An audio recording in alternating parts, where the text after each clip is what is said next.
যুবকের অভাব হবে না। কথা বলেন ঠিক কিনা? এমনকি কিছু মুরব্বীও আছে এই নাচ গানের আয়োজনে আসবে। কথা বলেন ঠিক কিনা?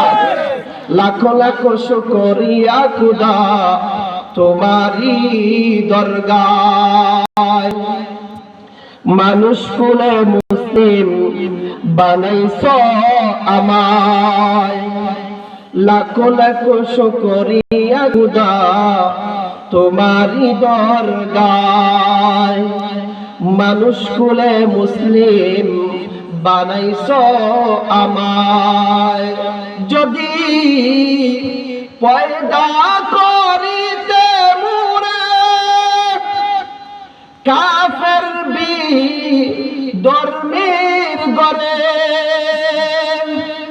যদি পয়দা করিতে মুরে কাফের বি ধর্মের গরে,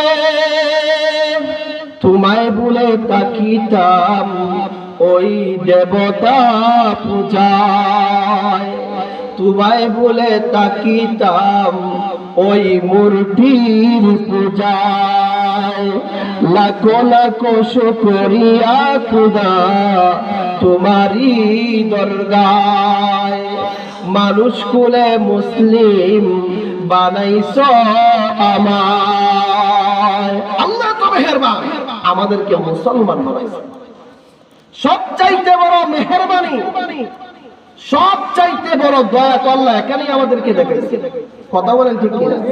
আমরা নাফরমানি করি, গুনাহ করি, এরপর আল্লাহ স্পেশাল রিজিক আমাদেরকে দেয়। কেউ না খাইয়া আজকে রাত্রে ঘুমাবো না। কথা বলেন ঠিক কিনা? কিন্তু দেখা যায় আমাদের নাফরমানির হার বেশি, আল্লাহর রিজিক ঠিকই দিতেছে, কিন্তু আল্লাহকে কতটুকু দেখাচ্ছে। আল্লাহ এবং তার রাসূলের প্রতি কেমন ভালোবাসা আমাদের আসলো, আল্লাহ থেকে কেন আমরা গাফেল, রাসূল থেকে কেন আমরা গাফেল। শুধু মুখে আশিকে রাসূল বললে হবে না, কাজেও আশিকে রাসূলের পরিণতি দেখাতে হবে। কথা বলেন ঠিক কিনা? কাজে দেখাতে হবে, নাম দিয়া কাজী নয়, কাজ দিয়ে কাজী। নাম দিয়া কাজী নয়, কাজ দিয়ে কাজী। এরপরে তৃতীয় নম্বরের অংশটা আসেন। আল্লাহ বলেন ওয়া ইন তুতিউহু তাহতাদু। আল্লাহ বলেন বান্দা তোকে জাহান্নাম থেকে বাঁচার দরকার। আল্লাহ বলেন বান্দা তোকে জান্নাতে যাওয়ার দরকার। আল্লাহ বলেন বান্দা তোকে ফুল সিরাত থেকে বাঁচার দরকার। আল্লাহ বলেন বান্দা তোকে কবরের আযাব থেকে বাঁচার দরকার। ওয়া ইন তুতিউহু, হে বান্দা জেনে রাখ, হে আমার মায়ার বান্দা জেনে রাখো। আল্লাহ বলেন হে আমার মায়ার বান্দি তোমরা জেনে রাখো, ওয়া ইন তুতিউহু, যদি তোমরা আনুগত্য করো, যদি তোমরা আমি আল্লাহর আনুগত্য করো, যদি তোমরা আমি আল্লাহর হাবিবের আনুগত্য করো, ওয়া ইন তুতিউহু তাহতাদু, তাহলে তোমরা পরিপূর্ণ হেদায়েত পাইবা। তাহলে তোমরা পরিপূর্ণ হেদায়েত পাইবা। চতুর্থ নাম্বার আসেন, আল্লাহ বলেন ওয়া মা আলার রাসূলি ইল্লাল বালাগুল মুবিন। এলাকার ইমাম সাহেব আপনাকে নামাজের কথা বলছেন, নামাজে যান নাই, আপনি বলতে পারবেন না হুজুর নামাজে গেলাম না, আপনি আমাকে মারলেন না কেন? রোজা রাখলাম না, আপনি আমাকে আঘাত করলেন না কেন? হুজুর আমি হজ করলাম না, আপনি আমাকে আঘাত করলেন না কেন? এই কথা বলার সুযোগ নাই। ওয়া মা আলার রাসূলি ইল্লাল বালাগুল মুবিন। আল্লাহ বলেন আমার হাবিবকে স্পষ্টভাবে প্রেরণ করেছি দ্বীনের দাওয়াত দিয়ে। স্পষ্টভাবে প্রেরণ করেছি দ্বীনের দাওয়াতের জন্য। আল্লাহ রাসূল স্পষ্টভাবে আমাদের মধ্যে পৌঁছে গিয়েছেন। এই জন্য আল্লাহর নবী বিশ্বনবী আল্লাহর নবী হাদিসের মধ্যে বলেন কঠিন কিয়ামতের ময়দানে আল্লাহ পাক রব্বুল আলামিন আল্লাহর একজন পয়গম্বর নূহ আলাইহিস সালাতু ওয়াস সালামকে আল্লাহ বলবেন, আল্লাহ পয়গম্বর নূহ আলাইহিস সালাতু ওয়াস সালামকে বলবেন, ইয়া নূহ হাল বাল্লাগতা, তুমি কি পৌঁছিয়েছো? অর্থাৎ তোমার উম্মতের মধ্যে তুমি কি দাওয়াত পৌঁছিয়েছো? আল্লাহর পয়গম্বর নূহ আলাইহিস সালাতু ওয়াস সালাম বলবেন, মাযা আজাবতুল মুরসালিন। আল্লাহ পয়গম্বর নূহ আলাইহিস সালাতু ওয়াস সালাম বলবেন, ও আল্লাহ আমার উম্মতের মধ্যে আমি পৌঁছেছি। আল্লাহ পাক রব্বুল আলামিন তখন উম্মতদেরকে বলবেন, নূহ আলাইহিস সালাতু ওয়াস সালামের উম্মতদেরকে আল্লাহ বলবেন, ও আমার পয়গম্বরের উম্মত, তোমরা কি আমার পয়গম্বর নূহের ডাকে সাড়া দিয়েছো? তখন উম্মতরা ইয়া নফসি করতে থাকবে। কঠিন কিয়ামতের ময়দানে আমার যুবক ভাইরা, আমার মুরব্বী বাবারা, আমার কচি কচি মাসুম বাচ্চা ভাইরা, একটু গভীর মনোযোগ দিয়ে লক্ষ্য করুন। কঠিন কিয়ামতের ময়দানে বাবা সন্তানকে চিনবে না, সন্তান বাবাকে চিনবে না, মা তার মেয়েকে চিনবে না, মেয়ে তার মাকে চিনবে না। গর্ভবতী মহিলারা তাদের গর্ভের প্রসব হয়ে যাবে, তারা টেরও পাবে না।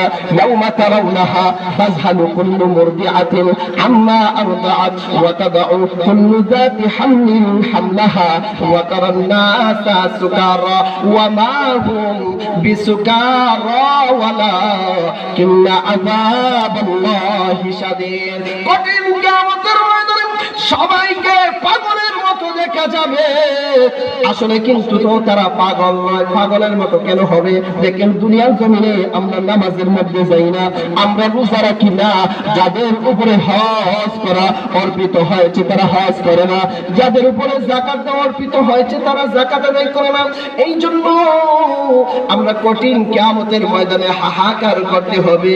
আল্লাহর পয়গম্বর সমস্ত পয়গম্বরদেরকে আল্লাহ পাক রব্বুল আলামিন কঠিন কিয়ামতের ময়দানে উপস্থিত করবেন। সমস্ত পয়গম্বরের উম্মতদেরকে আল্লাহ কিয়ামতের ময়দানে উপস্থিত করবেন। সমস্ত পয়গম্বরদেরকে আল্লাহ পাক রব্বুল আলামিন জিজ্ঞাসাবাদ করবেন। সমস্ত উম্মতদেরকে আল্লাহ পাক রব্বুল আলামিন জিজ্ঞাসাবাদ করবেন। এবার আসুন, আপনার আমার নবীর নামটা কি? আওয়াজ দিয়ে সবাই বলেন, আপনার আমার নবীর নামটা কি? মুহাম্মদ। মুহাম্মাদুর রাসূলুল্লাহ সাল্লাল্লাহু আলাইহি ওয়াসাল্লাম। আল্লাহর নবীকে আল্লাহ পাক রব্বুল আলামিন কিয়ামতের ময়দানে হাজির করবেন। আমাদেরকেও হাজির করবেন না পর্দায়? করবানি না করবে না? আল্লাহ রাসূলকেও আল্লাহ জিজ্ঞাসাবাদ করবেন, আর আমাদেরকেও আল্লাহ জিজ্ঞাসাবাদ করবেন। আল্লাহ রাসূলকেও আল্লাহ জিজ্ঞাসাবেন, আমাদেরকেও জিজ্ঞাসবেন। অর্থাৎ কি জিজ্ঞাসবেন? আল্লাহর রাসূল তো জান্নাতের সার্টিফিকেট পাবে। আল্লাহর হাবিব, আল্লাহর বন্ধু, কেউ কি চায় কেউ বন্ধু কষ্ট পাক? কথা বলেন, কেউ কি চায় কেউ বন্ধু কষ্ট পাক? কেউ চাবে না। আমি চাইবো না আমার বন্ধু কষ্ট পাক। কিন্তু আল্লাহর হাবিবকে তো আল্লাহ কখনো জাহান্নামে দিবেন না, কিন্তু উম্মতের আমলনামা আল্লাহ দেখাবেন। আমরা যে কি করলাম একটু চিন্তা ভাবনা করে দেখেন। জীবনের ফার্স্ট টু লাস্ট আমরা কি করেছি, জীবনে কি করেছি? যেই নবীর আশিক রাসূল দাবি করে আমি আশিক রাসূল, নবীর জন্য আমি পাগল, কিয়ামতের ময়দানে আল্লাহ পাক রব্বুল আলামিন আমার দ্বারা যদি আমার নবী লজ্জিত হন, আমি কেমন আশিক রাসূল? আশিক রাসূল দাবি করি, আমাদের অনেকের দাড়ি নাই। কথা বলেন ঠিক কিনা? আশিক রাসূল দাবি করি, আমাদের মধ্যে রাসূলের সুন্নতের লেশ নাই। আল্লাহর নবী বিশ্ব নবী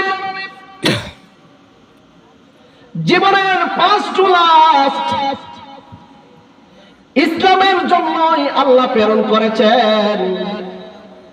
আল্লাহর হাবিব বানায়া, আল্লাহর বন্ধু বানায়া, আল্লাহ দুনিয়ার জমিনে বার্তা বাহক বানায়া আল্লাহ প্রেরণ করেছেন। সেই রাসূল আজ পর্যন্ত ইয়া রাব্বি উম্মতি, ইয়া রাব্বি উম্মতি করতেছেন। আর যেই রাসূল আজ পর্যন্ত উম্মতি উম্মতি করতেছেন, আমরা কেন আমাদের আমলের কারণে রাসূলকে লজ্জিত করব? যেই রাসূল আজ পর্যন্ত উম্মতি উম্মতি করতেছেন। আল্লাহ রাসূলের এক সাহাবী আব্দুল্লাহ ইবনে মাসউদ রাদিয়াল্লাহু তাআলা আল্লাহ রাসূলের দরবারে গেলেন। আল্লাহ রাসূলের দরবারে যাওয়ার পরে আল্লাহ রাসূল আব্দুল্লাহ ইবনে মাসউদকে বললেন, ইকরা আলাইয়াল কুরআন, আমাকে কিছু কোরআন তিলাওয়াত শোনা। আইয়ুব বিন সিদ্দিক সাহেব হুজুরকে অনেক সময় আমি দাদা ডাকি, দাদা, আমার পূর্বে বয়ান করে গেছে। হুজুর কোরআনের ফজিলতের কিছু কথা বলছেন। আল্লাহ রাসূল বলেন, ইকরা আলাইয়াল কুরআন, হে আব্দুল্লাহ ইবনে মাসউদ, আমাকে কিছু কোরআন তিলাওয়াত শোনা। আব্দুল্লাহ ইবনে মাসউদ বললেন, আকরাউ আলাইকা, সহিহ হাদিস, ওয়া আলাইকা উনজিলা, ইয়া রাসূলুল্লাহ, আমি কোরআন তিলাওয়াত করব অথচ কোরআন আপনার প্রতি নাযিল হয়েছে। সুবহানাল্লাহ বলবেন না? আর একটু জোরে বলেন সুবহানাল্লাহ, আরো জোরে আওয়াজ দিয়ে বলেন সুবহানাল্লাহ। আল্লাহ রাসূল বলেন, ইন্নী উহিব্বু আন আসমাআহু মিন গায়রি, হে আব্দুল্লাহ, আমি নিজে কোরআন তিলাওয়াত করতে পছন্দ করি, অন্যের তিলাওয়াত শুনতেও পছন্দ করি। সুবহানাল্লাহ।